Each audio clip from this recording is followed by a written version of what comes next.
The chill in the air cut straight through my thin jacket as I approached the abandoned factory for my first graveyard shift. Shivering, I clutched the steaming coffee thermos under my arm tightly, seeking its warmth. My footsteps echoed across the pitted concrete, the only sound penetrating the eerie silence that surrounded the dilapidated building. Unease swirled in my gut, but I pushed it down. I needed this security job, and I wasn't going to let childish fears get the best of me. Unlocking the rusty front door, I stepped into inky darkness. The smell of mildew and dust assaulted my nose. Fumbling for a light switch, I flicked it on, the fluorescent lights flickering hesitantly before bathing the cavernous foyer in a harsh glow. The electricity still worked, at least. Old machinery and half-disassembled factory lines cluttered the main floor. Papers were strewn across the floor, old calendars still open to decades past. It was clear no one had stepped foot in here for a very long time.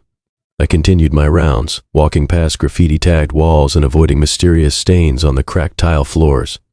The silence felt tangible, like a weight pressing down on me.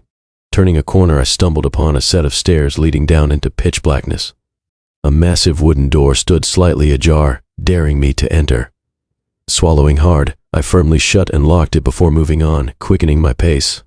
The upper floors were a winding maze of offices and storerooms. I meticulously cleared each one, checking under desks and inside closets, finding nothing but discarded trash and critter droppings. Coming across a broken window letting in the whistling night air, I made a note to board it up later. Can't have vagrants sneaking in. Finishing the top floor, I hesitated at the doorway to the basement. According to the building blueprints, it was used for inventory storage back in the day. Taking a deep breath, I descended the creaking steps. The beam of my flashlight revealed row after row of metal shelves, mostly picked clean. My shoulders tensed as I ventured further into the shadows. Turning a corner, I stumbled over something on the floor, nearly dropping my light. Looking down, I gasped. A filthy, worn sleeping bag and pillow lay bundled on the frigid concrete. Blankets were piled haphazardly nearby, along with a few empty food cans. Someone had been here recently. I rushed back upstairs, double-checking the locks on every door and window. Whoever had been squatting here must have left, I hoped. Still, the discovery left me rattled. I couldn't shrug off the feeling of unseen eyes tracking my every move, lurking in the darkness just outside my field of vision. The next few nights were more of the same. No matter how meticulously I combed every inch of the decrepit building, I found no further signs of intruders. Even so, the atmosphere felt increasingly ominous, like the factory itself was watching me. I'd hear whispers of movement at the periphery, only to whip around and find nothing there. Sometimes doors I'd locked would be inexplicably open when I passed by later. By the end of the first week, I'd taken to talking aloud to myself, just to break the suffocating silence. Fatigue weighed heavy on my mind, making it hard to distinguish between paranoia and reality. I begged my supervisor to let me carry a taser or club, but he just laughed, said I was letting my imagination run wild. If only he knew what it felt like inside that place after hours. I couldn't shake the bone-deep certainty that something was in there with me, waiting for its chance to reveal itself. It finally did, on a cold, rainy night. I was half asleep on my feet when a bedraggled figure emerged from the shadows. I cried out hoarsely in alarm, fumbling for my flashlight. The wild-eyed stranger seemed just as startled as me, throwing up his hands and croaking, "Wait!" Despite his filthy, ragged appearance, he seemed harmless enough. Still, I tensed, ready to fight or flee. "What are you doing here?" I demanded. He gave me a fearful look, glancing over his shoulder as if expecting to be followed. "Hiding," he rasped. "From them. They only come out at night." He proceeded to ramble about sinister presences that stalked the factory halls, driving him into hiding within its depths. I wanted to dismiss him as a raving lunatic, but the genuine terror in his eyes gave me pause.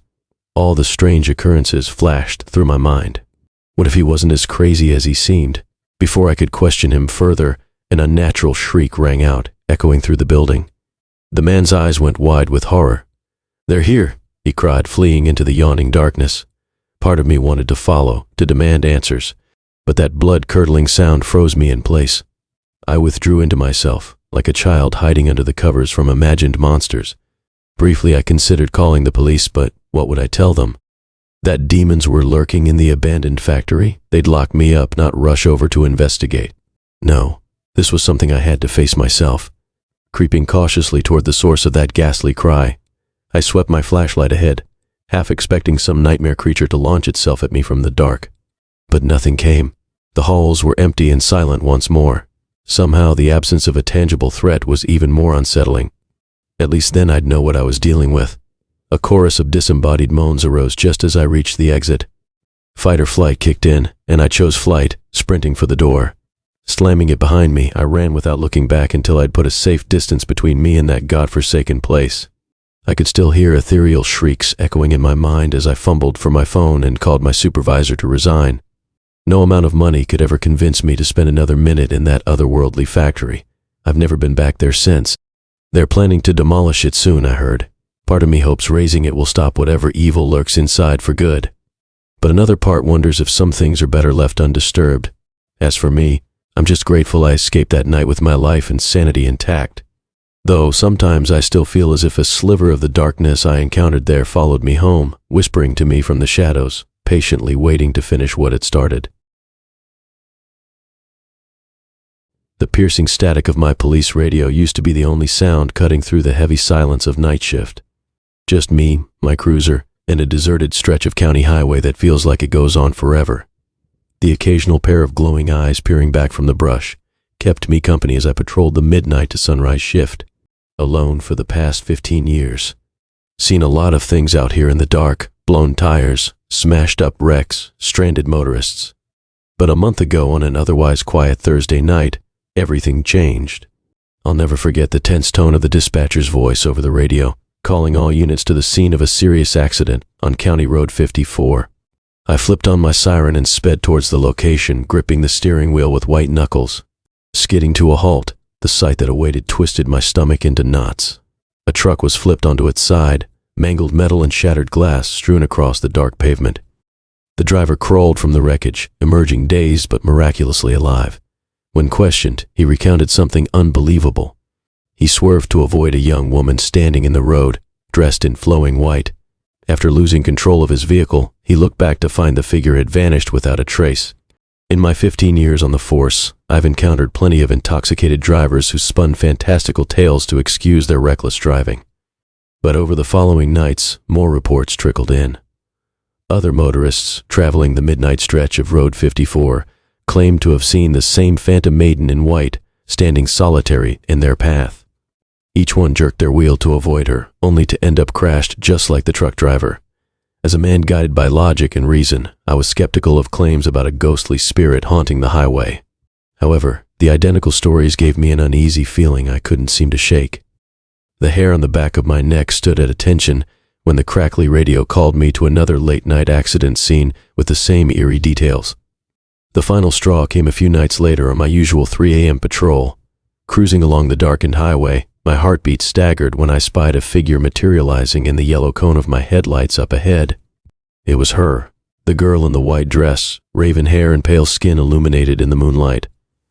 I slammed the brakes in panic, gripped by a primal urge to avoid hitting the specter.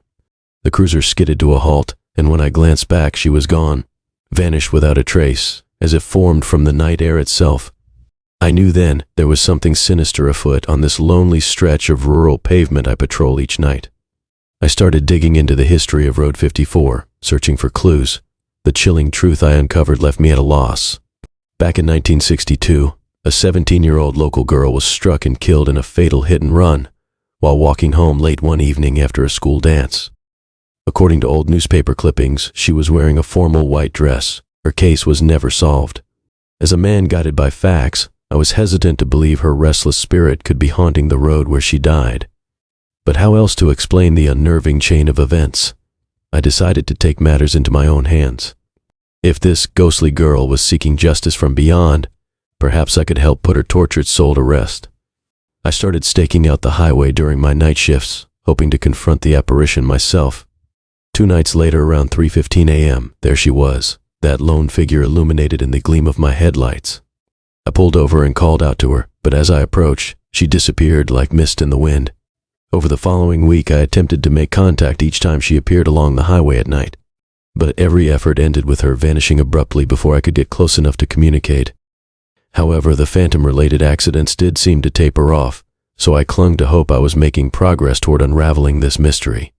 On my final graveyard shift before a few days off, I patrolled County Road 54, determined to put things to rest once and for all.